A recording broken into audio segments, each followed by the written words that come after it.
Hello students, welcome to SSD Educational Classes and I am your friend Kashish Mehra. Today I am going to explain you Law of Diminishing Marginal Utility, जिसमें हम आपको assumptions के बारे में बताएंगे और उसके लॉ के बारे में बताएंगे और ये लॉ होता क्या है, कैसे एप्लीकेबल होता है, कहाँ एप्लीकेबल होता है, ये सब बताएंगे. तो चलिए स्टार्ट करते हैं इंट्रोडक्शन के साथ. This law was first proposed by professor Gossen but was discussed in detail by professor Alfred Marshall, जिन्होंने अपनी बुक प्रिंसिपल ऑफ इकोनॉमिक्स जो पब्लिश की गई थी 1890 में, उन्होंने डिटेल में law of diminishing marginal utility के बारे में बताया. और उनका मानना था the law of diminishing marginal utility is universal, हर जगह एप्लीकेबल होता है. It is based on common consumer behaviour, कि एक पर्सन, एक कॉमन कंज्यूमर किस तरीके से बिहेव करता है जब वो अपनी कमोडिटी को कंज्यूम करता है, तो उसका बिहेवियर पैटर्न कैसा रहता है. और हमने ये नोटिस किया कि उसका बिहेवियर पैटर्न हमेशा डिमिनिशिंग की तरफ रहता है, लेकिन अगर उसकी वांट बहुत ज़्यादा है तो उसकी यूटिलिटी भी बहुत ज़्यादा होती है. लेकिन जैसे जैसे वो कंजप्शन करता जाता है उसकी यूटिलिटी डिक्रीज़ होती जाती है. इसलिए एक स्टेटमेंट बताया गया है, law statement. According to professor Alfred Marshall, other things remaining constant, बाकी सब चीज़ें कांस्टेंट हम ऐसा मान के चलेंगे क्योंकि इसी पर हमारे एजम्पशंस बेस्ड रहते हैं, इसी पे हमारे कुछ एक्सेप्शंस भी चलते हैं. तो other thing remaining the constant, the additional benefit, जो हमें बेनिफिट मिलता है which a person derive from an given increase in the stock of a thing diminishes with every increase in the stock that he already has. हर बार जो person consume कर रहा है उसके जो यूटिलिटी है, जितनी उसकी यूटिलिटी मिलती है, हर एडिशनल कंजप्शन के बाद उसकी यूटिलिटी धीरे धीरे डिक्रीज होना स्टार्ट हो जाती है. तो हमने क्या देखा कि हर एडिशनल कंजप्शन के बाद हर एक स्टॉक में इंक्रीज होने की बजाय जैसे जैसे हम स्टॉक इंक्रीज करते जाते हैं यूटिलिटी डिक्रीज होती चली जाती है.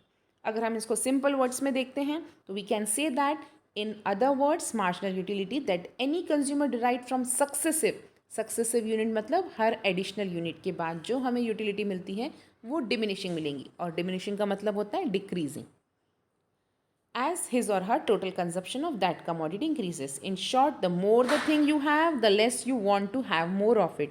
आपके पास जितनी ज़्यादा चीज़ें होने लगती हैं, आपकी उस चीज़ के लिए उतनी चाह उतनी कम होने लगती है. चलिए हम स्टार्ट करते हैं एजम्पशन. सबसे पहला एजम्पशन बताया गया है रैशनैलिटी. अगर हम बोलते हैं कि ये जो लॉ हमने बताया, जो एल्फ्रेड मार्शल ने अपनी बुक्स में बताया, वो था एज कंजप्शन इंक्रीजेज, लॉ क्या बताता है, as consumption increases utility decreases. तो उसके लिए कुछ एजम्पशंस ऐसे होने चाहिए कि सबसे पहला पॉइंट बताया रैशनैलिटी. कंज्यूमर हम एज्यूम करके चलते हैं कि वो रैशनल पर्सन है. रैशनल पर्सन मीन्स क्या होता है, एक ऐसा पर्सन जो नॉर्मल बिहेव करता है और हर बार ट्राई करता है अपने सेटिस्फाई करने के लिए, अपनी यूटिलिटीज़ को सेटिस्फाई करने के लिए. तो रैशनल पर्सन होना चाहिए. अगर वो पर्सन रैशनल पर्सन है, इसका मतलब है उसको यूटिलिटी की जानकारी है.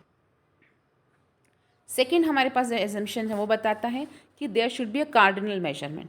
कार्डिनल मेजरमेंट का मतलब क्या होता है कि जब हम बात करते हैं cardinal, it means it should be calculated in numbers.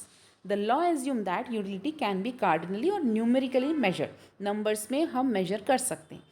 Hence, mathematical operations are easily possible to know the and compare the utility derived from each unit of commodity.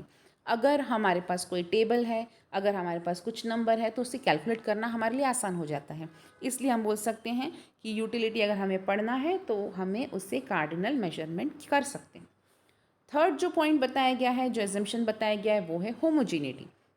All unit of commodity consume, जो भी हम consumption कर रहे हैं वो exactly सब homogeneous है. Homogeneous means सब सेम है. वो सेम है शेप्स में, वो सेम है साइज़ में, वो सेम है कलर्स में, वो टेस्ट में, सभी बातों में वो कमोडिटी सेम है. फॉर एग्जांपल अगर हम रोटी का कंजप्शन कर रहे हैं तो सभी रोटी एक जितनी साइज़ की है, न छोटी है न बड़ी. नेक्स्ट पॉइंट बता रहे हैं continuity.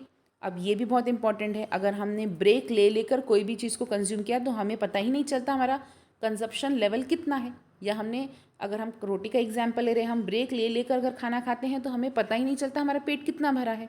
So all the units of commodity are consumed in quick succession without any lapse of time. बिना टाइम रुकावट डाले हुए हमें कंजप्शन जो करना है वो स्पीड से करना है. Speed means what, speed means continuity में करना है, उसको ब्रेक नहीं देना है। नेक्स्ट एजम्पशंस जो हमारे सामने आ रहे हैं वो है reasonable. All the units of commodity consumed are reasonable size.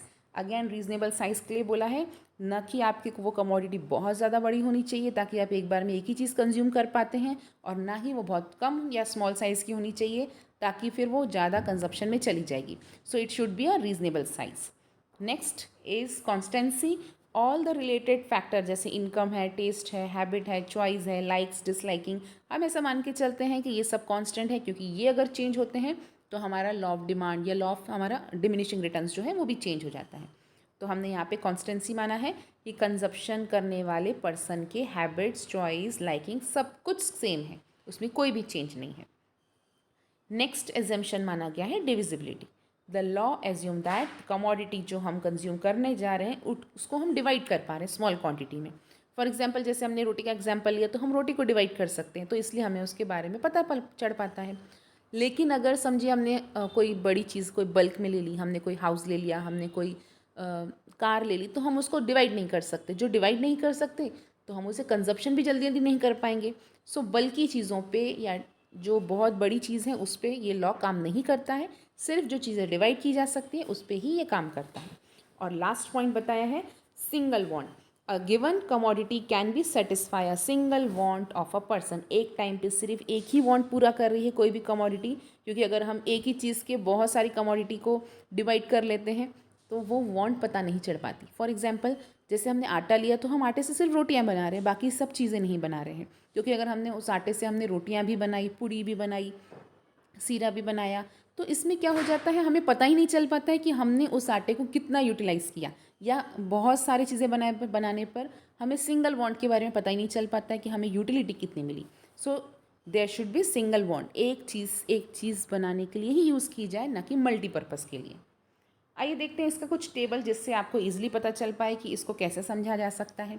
जैसे हमने रोटी का एग्जांपल लिया तो we will continue with that example only. If we are eating one commodity we are getting 10 units of, और 10 यूटिलिटी के यूनिट से हमें मिल रहा है सेटिस्फैक्शन। लेकिन जैसे ही हमने दूसरी कमोडिटी को कंज्यूम किया तो हम ये बता सकते हैं कि हमारी यूटिलिटी डिक्रीज़ होकर पहुंच गई है 8 पे, और तीसरी कमोडिटी को कंज्यूम करते ही यूटिलिटी और डिक्रीज़ हो जाती है और हो जाती है 6। इसका मतलब जैसे जैसे हम रोटी कंज्यूम करते जाते हैं हमारा पेट भर जाता है और आखिरी में हमारी यूटिलिटी हो जाती है 0। अब इतना ही नहीं, किसी के कहने पर या ज़बरदस्ती कोई हमें एक रोटी और खिला देता है तो वो रोटी हमें अच्छी नहीं लगती, वो -2 पे चली जाती है, जिसको हम बोलते हैं डिससेटिस्फैक्शन या डिसयूटिलिटी। तो हमने ये देखा कि यूटिलिटी कम होती जाएगी जैसे जैसे हम इंक्रीज़ करते जाएंगे अपना कंजप्शन, और इसी बेसिस पे हमने एक टेबल बनाया हुआ है जो बताता है कि हमारा जो MU that is marginal utility है वो हमेशा डिक्रीज़ होता रहेगा, वो डाउनवर्ड की तरफ जाएगा। एक पॉइंट पर वो 0 हो जाता है जब हम सेटिस्फाइड हो जाते हैं, और ज़्यादा कंजप्शन करने पर वो डिसयूटिलिटी में कन्वर्ट हो जाता है। तो यहाँ पर ये बात हमें बताई गई। लेकिन इसी डायग्राम को हम थोड़ा सा एक्सप्लेन करते हुए चलते हैं। In above diagram units of commodity X are measured on X axis, और जो मार्जिनल यूटिलिटी हमने वाई एक्सेस पे लिया। Various points of MU are plotted on the graph as per the given schedule, और हमने ये फोकस किया कि हमने सारे पॉइंट्स को ऐड कर दिया, मतलब हमने उसको ज्वाइन कर लिया। तो हमें ये क्या पता चला, हमें पता चलता है कि MU जो है वो डाउनवर्ड स्लोपिंग कर्व है। ये आपको बहुत इंपॉर्टेंट है आप सभी के लिए। MU that is marginal utility जो है वो है हमारे पास,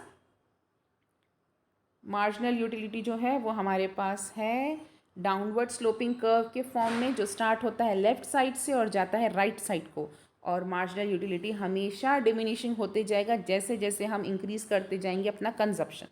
तो इसमें हमने देखा मार्जिनल यूटिलिटी 0 हो सकता है, और मार्जिनल यूटिलिटी इंटरसेक्ट कर सकता है एक्स एक्सेस को। जब हम फर्दर कंजप्शन कर लेते हैं तो हमारी यूटिलिटी डिसयूटिलिटी में कन्वर्ट हो जाती है। तो इस तरीके से हमने पढ़ा कि हमारा law of diminishing marginal utility क्या होता है, उसके एजम्पशंस क्या है। होप है स्टूडेंट्स आपको हमारा वीडियो समझ में आया होगा। अगर आपको हमारा वीडियो समझ में आया है तो इसे लाइक कीजिए, चैनल को सब्सक्राइब कीजिए। Thank you.